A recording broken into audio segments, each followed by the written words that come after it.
Hey everybody, Mike Chipperini at Chipper's Island Adventures, and today I am in Cave Hill Cemetery in Louisville, Kentucky, where I'm going to check out the graves of a couple Americans that you probably are well acquainted with.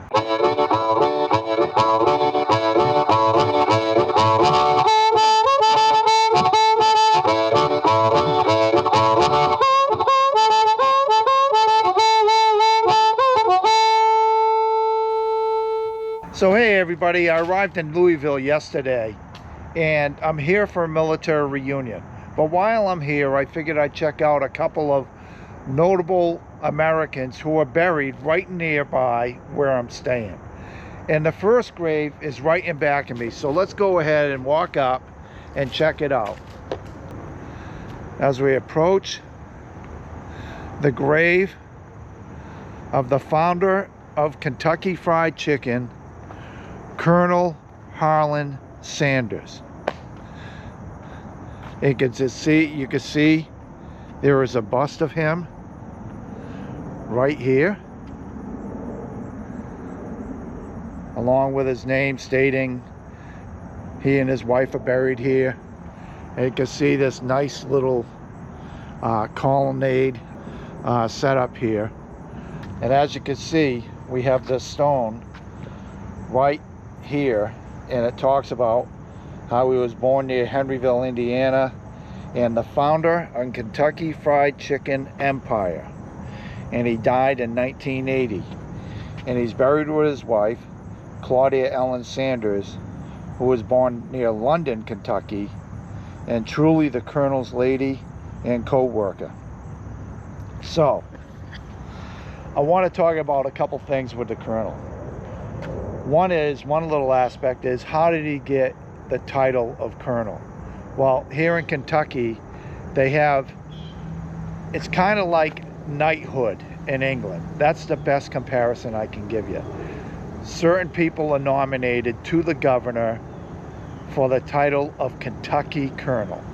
And there are a lot of people out there who have been nominated and given this title, and some of them, such as Bing Crosby, there's a whole list, and I'll put up a couple names here at the bottom of the screen.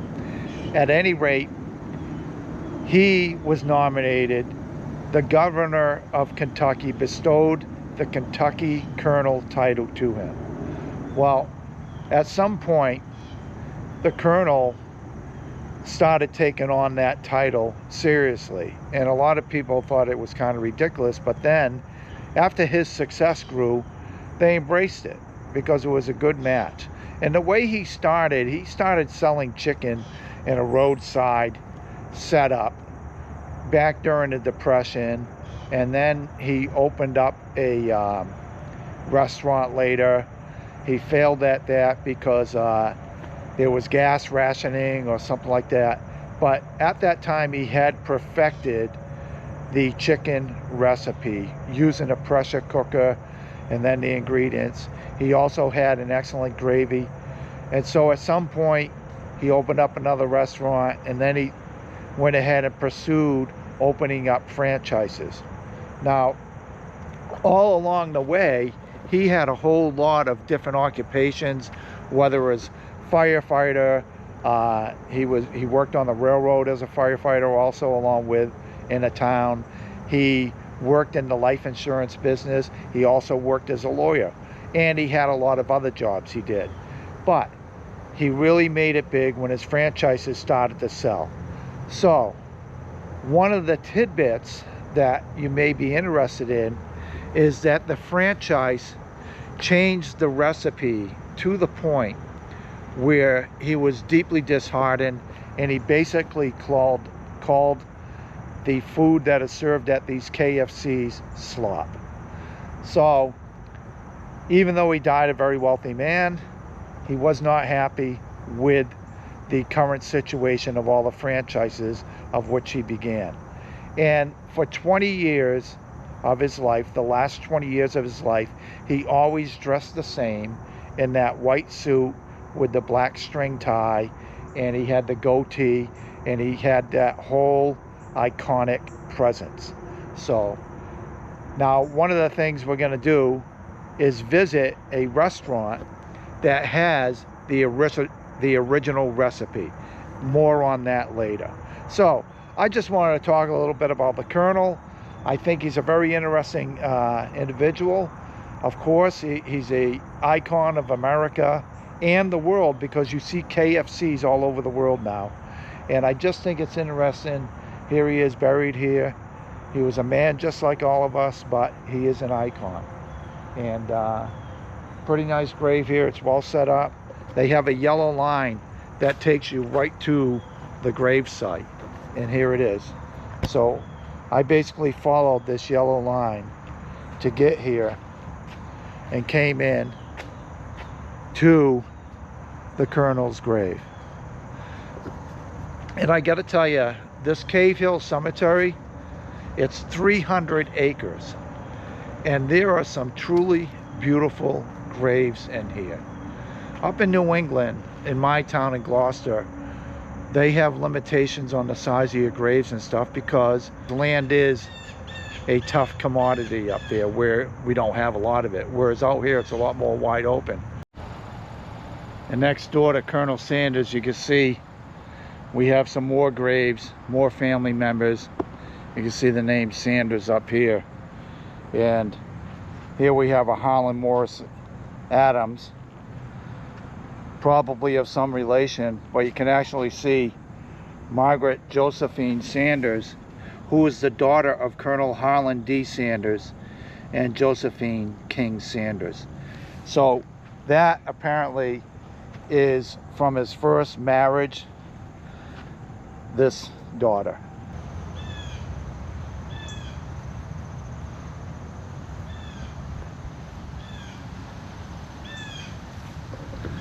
And by the way, some of you may be wondering, he was in the Army. He was in the Army way back in the early 1900s. He only did about a year. So he did do service time, so he is a vet. And but that isn't where he got the colonel. Like I said, it was bestowed upon him as a Kentucky colonel. And that is kind of a big society, or it's kind of like an exclusive club, so to speak. So on the other side of the Cave Hill Cemetery is another notable individual, and that is Muhammad Ali. And he's buried right over here. And what I had to do is drive pretty much all the way across. This is a 300-acre cemetery, and there's a green line that you can see, and it takes you right to it. And here you see stepping stones leading up to Muhammad Ali.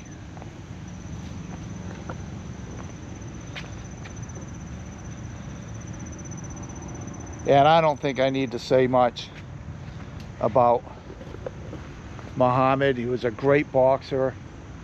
He also did it. You know, to me, he's probably the most revered boxer we ever had. We have a lot of notable boxers, Mike Tyson to name one, George Foreman to name another, and more and more. However, Muhammad Ali, he definitely had charisma. I think everybody loved the banter between him and Howard Cosell, and he just did a lot of great things that, you know, I can't even think of them, but I remember him lighting the torch for the Olympics way back when, and it was really sad to watch him in declining health. But here he is. We have a stone up here. It says, "Service to others is the rent you pay for your room in heaven." And here you see Muhammad Ali. He took a few cups of love. He took 1 tablespoon of patience, 1 teaspoon of generosity, 1 pint of kindness. He took the quart of laughter, 1 pinch of concern, and then he mixed willingness with happiness. He added lots of faith, and he stirred it up well. Then he spread it over a span of a lifetime, and he served to each and every person he met. And apparently, maybe they have a flame here occasionally. I'm not sure what that represents. But like I was saying, this is a beautiful cemetery.